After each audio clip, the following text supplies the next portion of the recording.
The question of whether the International Monetary Fund destroyed Jamaica's sugar industry is one that sparks debate both inside and outside the country. To approach this issue properly, we need to look at the historical importance of sugar to Jamaica, the policies that came with IMF involvement, and the many other forces that shaped the industry's decline.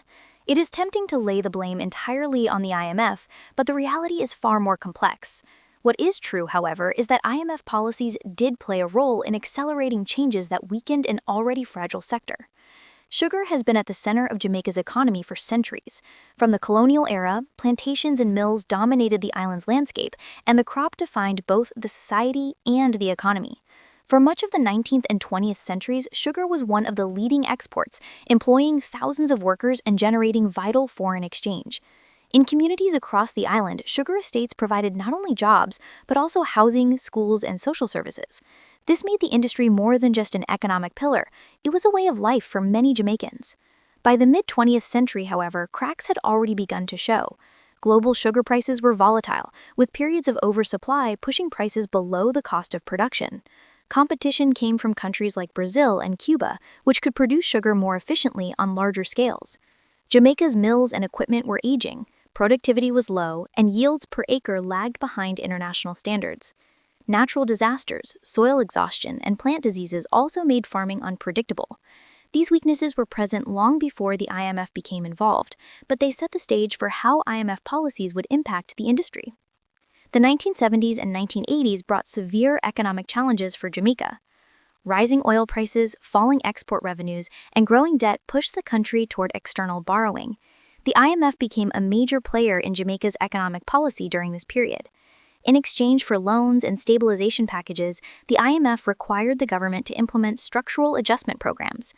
These programs were designed to stabilize the economy by reducing fiscal deficits, liberalizing trade, and promoting private sector development. While the goals were macroeconomic stability and growth, the specific measures had profound effects on certain industries, including sugar. Structural adjustment conditions typically included the removal of subsidies, privatization of state-owned enterprises, reduction in government spending, and exposure to open competition. In Jamaica, this meant that the government could no longer provide the same level of financial support to the sugar sector. The Sugar Company of Jamaica, which had controlled several factories and lands, was placed on the path of divestment. Under IMF pressure, the state was expected to sell off factories to private investors, reduce bailouts, and allow market forces to determine the future of the industry. The result was that an already vulnerable sector was left to survive without the safety net it had relied on for decades. The immediate impact was a decline in the stability of sugar operations. Mills that had once received government support for repairs and upgrades were now expected to operate profitably on their own. But private investors were often unwilling to commit the capital needed to modernize facilities that were decades old and in need of major investment. As subsidies disappeared, farmers faced higher costs without guaranteed buyers at favorable prices. Communities that had relied on estate support began to see layoffs, closures, and reduced services. The IMF did not directly order the closure of sugar factories, but its conditions limited the Jamaican government's ability to prop them up, leading to a gradual decline. Yet, while IMF policies certainly weakened the industry, it is important to recognize other powerful forces at play. One of the most significant was the end of preferential trade agreements. For years, Jamaica and other Caribbean countries benefited from special access to the European market under the Sugar Protocol. This arrangement allowed Jamaica to sell sugar at prices well above the volatile world market rate. It provided a cushion that kept the industry alive even when production costs were higher than international competitors. But reforms in the European Union's agriculture policy gradually dismantled these preferences. By the 2000s, guaranteed prices and quotas were being phased out, exposing Jamaican sugar to the harsh reality of global competition.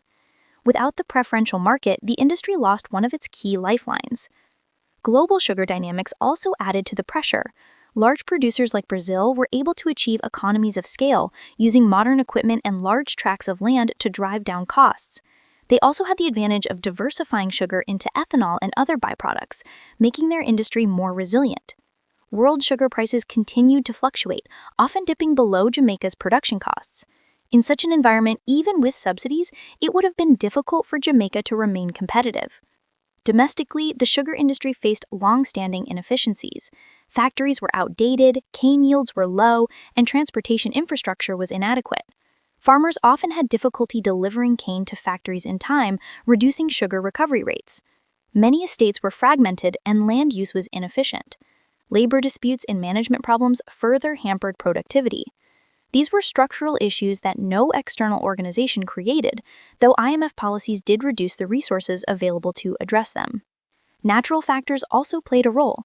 Hurricanes, droughts, and plant diseases periodically devastated cane fields.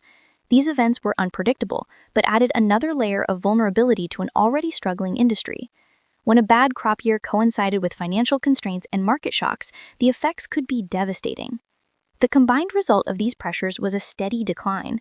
Factories closed, fields went out of production, and thousands of workers were displaced. Communities built around sugar estates saw shrinking opportunities, leading to migration and economic stagnation. For many rural Jamaicans, the collapse of sugar meant the loss of not just jobs, but also a way of life. The government, constrained by IMF agreements, could not provide large bailouts or sustain subsidies. At times, officials even acknowledged that the IMF would not permit such interventions. Critics argue that the IMF's approach was too rigid and failed to account for the social costs of rapid adjustment. By focusing narrowly on fiscal balance and efficiency, IMF programs underestimated the importance of industries like sugar to employment and community stability. The removal of support may have made economic sense on paper, but it ignored the realities of Jamaica's economic structure and the human costs of collapse. In this sense, the IMF's role can be seen as accelerating or intensifying a decline that might otherwise have been more gradual. At the same time, defenders of IMF policies point out that the sugar industry was already unsustainable. They argue that continuing to pour public money into inefficient factories and uncompetitive production was a drain on the national budget. From this perspective, IMF conditionalities simply forced the government to confront an unavoidable reality. Instead of subsidizing decline, resources could be redirected to sectors with greater potential, such as tourism and services. Supporters of this view see the fall of sugar as part of a necessary shift in the structure of Jamaica's economy. The truth likely lies between these two positions. The IMF did not single-handedly destroy Jamaica's sugar industry, but its policies shaped the context in which decline occurred. By removing protections and subsidies at a time when global conditions were unfavorable, the IMF programs left the industry exposed. Without modernization, without preferential markets, and without state support, sugar was unable to compete. The collapse was the product of both external forces and internal weaknesses, a lesson in how global institutions and local realities collide. The central question remains open to interpretation. Was sugar doomed regardless, or did IMF choices seal its fate? Many will argue passionately on both sides.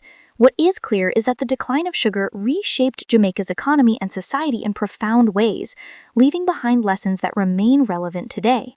For viewers, the challenge is to think critically about how external policies interact with domestic realities and what this means for the future of small economies navigating the pressures of globalization.